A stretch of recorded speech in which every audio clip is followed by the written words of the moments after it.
Hey man, y'all see what's going on? Y'all commented down below. Y'all said y'all want me to go and check out the Matt Hoffa interview with Canibus. So here we are. Let's get into it, man.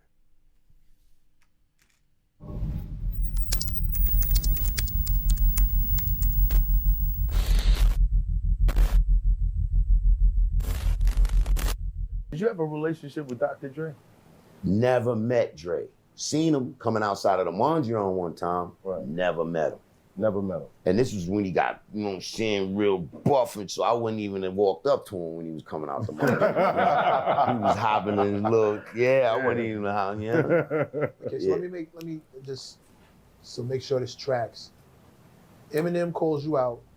You don't get back at him because of the machine that would have applied pressure to your career. I said little underground things, said little things on little songs here and there. Yeah, but that's not what not what a guy That's like not what we was looking for. Yeah, it's way No, he was going to with the whole stand I marketing. tried, and they kiboshed that, right? Uh-huh. And funny enough, for all the real like YouTube investigators out there, you want to do YouTube forensics, at that time, when that record, when all this was going on, a movie came out when we was waiting for the money because we didn't get a dime. You know what I'm saying? Like Selecto didn't send a dime. And so that was dead.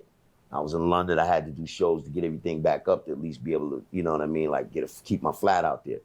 There was a movie that came out at the time called Changing Lanes. Yeah, with Samuel Jackson and Ben. That's what I was going through. Ben Affleck. That's what I was going through. Slide my card. You know, if you remember the movie, for all the YouTube investigators, like, and I was just like, I was smoking a lot of turtle. Yo, listen to me, man. I was, you know, that English turtle when you mix it with the tobacco. Listen, Hey, Canibus for a reason, dog. man. Right. I was going through it. Yeah. And I was like, you know, this don't make no sense. Let me just go back to doing what I do.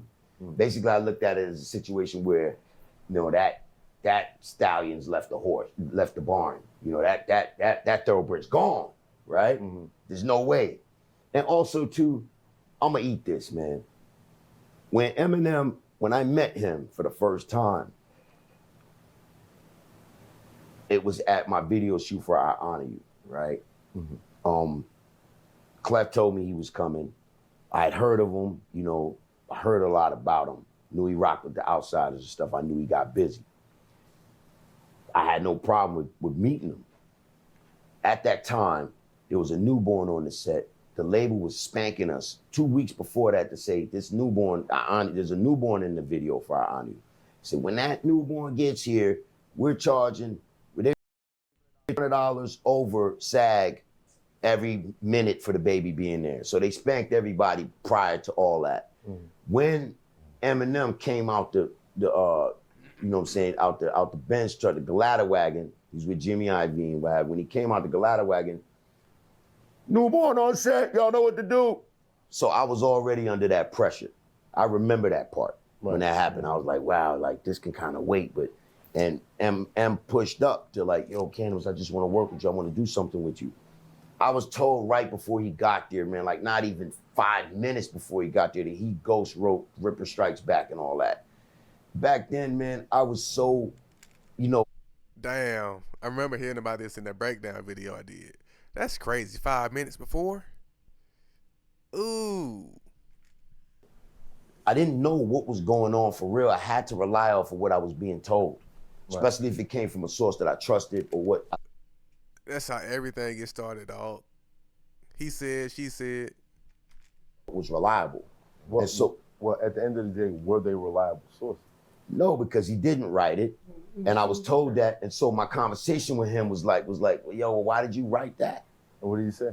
Then he said he was embarrassed and said I didn't write it and so forth and so on. But I had destroyed the opportunity of ever really working with him again because he really was genuine about how he felt was going on. But at the time, you know, we all go through that when we get in them areas where it's like you feel like everybody out to get you. When you're dealing with a titan. And now you don't know who's what's what. Right. And this is still a get busy profession at the time. We all rap, get on each other's track and tear each other neck bone off. You know what I'm saying? It wasn't something where it was like we doing R&B. Oh, we're gonna make love to these girls. All right, man, you sing that part, I sing this part. Right. We talk about killing each other. We talk about doing all kinds, right? So, For real, some KC and JoJo shit. Ooh, yeah. So it was not knowing that that wasn't true. In my mind, I was like, why would you do that? Why would you come here and want to work so bad with me and then you ghost wrote that? I didn't know. And so that destroyed everything, right? At least that. So, you know, yeah, man. And I wisened up, man. I wisened up. I knew that there were things where it was like, he get busy. You know, at that time, I was in that lane getting busy on the mic. But you know, he also had like just this thing where the stuff that he was talking about, you know, everybody wanted to hear that. They wanted to hear what he said, how he said it. There's a rhyme in there where he said square dance. He said 2 trailer park girls run around the outside. But that was from the rhyme that I had said from Box Cutter Blade Runner. So he was doing things like that, saying things in the rhyme. Dang, that's one of his most iconic lines. God dang. 2 trailer park girls around the outside. God damn. Where it was driving me crazy. I'm just keeping it all the way above. It was driving me nuts. Right. You know what I'm saying? Right. I was in Amsterdam in the red light district, right? And I remember going to, red light district, right? And you know, I used to go to the mix block. I go to the block where all the mixes ups are. You know, give me the mutts, right? And Shorty had the ponytails and all that. And she was in the room. She put grass in there, fake grass and stuff, right? And had on a tennis skirt and pigtails and all that. And I was standing there looking through the window, and she ran over to the radio and she doom, doom, doom, doom, doom. And then she started taking stuff off the disc because she's trying to get me to put money on the window to say, hey, let's, you know what I'm saying? So as I'm listening to the music, and then I hear his voice come on, right? M's voice come on, and he's talking, man, it's your biggest man. And I feel like he's talking to me. Because that shit would be crazy, dog. And I imagine that's how Drake used to do. Like Kanye was talking about how Drake makes songs that only you would know he's directly targeting you. So that shit crazy when the whole world dancing to your shit and you pissed off. Man. Think about it though, right? Oh, you got a naked bitch right in front of you. Right in front of you. And he starts listening to the lyrics. That's the first time the song came out. It's the first time you heard it. First time. Got you. I mean, right? Yeah. That was funny. He said that was the first time the song came out. Yeah, but you was focused on the wrong thing. But you were such so into your craft. So if you were me, you would have walked in, you would have gave it a break, you would have went in there while his voice was playing it, while he's talking. That's some pussy. Okay. I hear you. All right. All right, fuck this nigga talk about, man. All right. Yeah, okay. Yo. Maybe I should have did that. Yo, throw my shit. I'll give you another $5 if you change the song. Boom, done, Listen, finished. That song was an award-winning song anyway, without what it meant to me. For y'all and for the rest of the world, that song was an incredible song. Just songwriting, all that. Anyway, I don't care what none of y'all say. That record was talking to me because that's what happened when I was rude to him. And then he took his style and his ability, how he write, and his mind, and he turned it into that. That's what was driving me crazy. And you'll never. Hey man, that's artist. You can't fuck with an artist, bro. Cause we gonna create our way out of anything, man. God damn. Be able to like be in denial about it because I lived it. Is it because no one else understood that it was about you? Is that what drove you so crazy? Because he felt like in that moment, he created a monster. And this monster Was that it? was now getting the attention And it was my fault. that he was getting. But it was my fault. It was my And it fault. was his fault. It was my fault. But at the time, I wasn't looking at it like it was my fault. I was looking at it like, yo, my label need to do more with me. Or the folks that I'm working with need to do more to push my shit. Right. I didn't understand that there's an institution involved in, you know what I'm saying, that whole craze, it was a tsunami. Right. And that Stand record, I don't care what you're talking about. I brought him back to life. And that was my way of writing back to say, hey, look, you know, I said whoop whoop to you. I shouldn't have did that. But you know what? I brought Stan back to life. Come on tour with me. That was my way of saying like, yo, listen, it ain't over. Don't kill Stan off. And whoever was listening, they was mad that I was trying to bring him back to life. Right. And I was trying to clean it up. You feel me? They was mad. I was trying to clean it up. They was mad. You took too long to respond to that.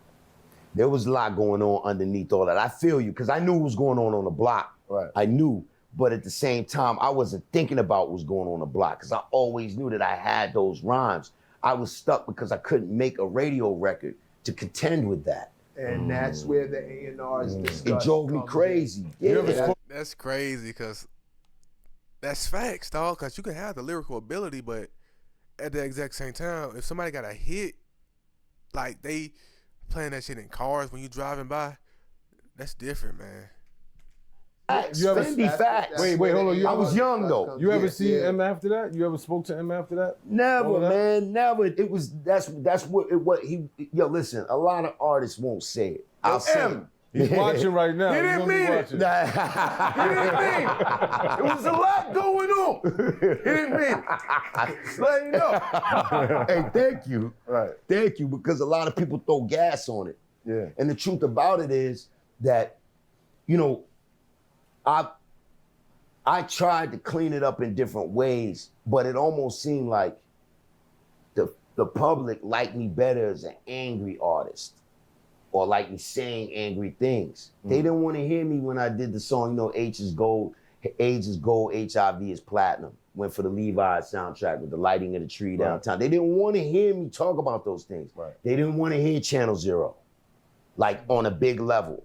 I talked about things in those records from the first album that today is like the average YouTuber is talking about that. And he's serious about it. People was super chatting him and sending him bread, and right? Yeah. I was doing that then. So the truth about it is, I really just needed a hug, man. Hey, man, I'm glad he said that, dog.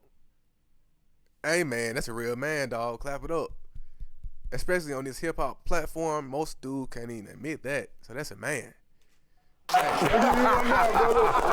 give you one now, brother. We got you.